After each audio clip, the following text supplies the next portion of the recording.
Bullseye! Bullseye! Buton. Ako lang yung kuminto. Kung ako'y pabuton, kinabuhi ang inyong gikuha, kinabuhi inyong ibayad, pero naaman tayo balaod. Di man nato ibutang sa kamot ang balaod. Di man nato pwede ibutang sa tong kamot ang balaod. Nganong nahimo na yung anak nga mangilngay nga krimen sa usa ka pamilya. Doon na pag yung mga anak.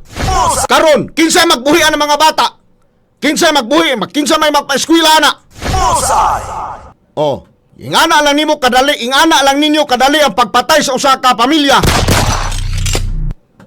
Bullseye! National News gani matud pa ni Police Lieutenant Colonel Jupit Paglinawan. Bullseye! Kinahanglan nga doon nagisakto nga basihanan. Di ba?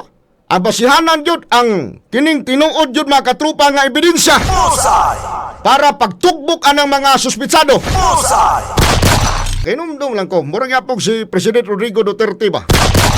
Kana magud mo na ikuan nga grabe jud kaayo ba? Unsa day sala? Unsa gyud di ay nahimo anang kanang usa ka pamilya nganong halos manahutdon ninyo patay diha?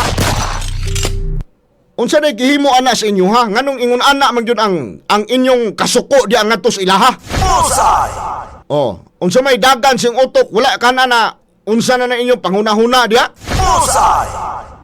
Mas maayo na nga inyo gyud ang atubangon ang kaso nga inyohang gihimo. Inyo gyud ang panagutan Bullseye! ngadto sa korte para nga ang tinuod nga hustisya sa pamilya madawat yun unya mawad-an pod o kining kahadlok ang mga yanong katawhan labi na dinhi sa atong syudad sa Malaybalay. Bullseye! Bullseye! Bullseye!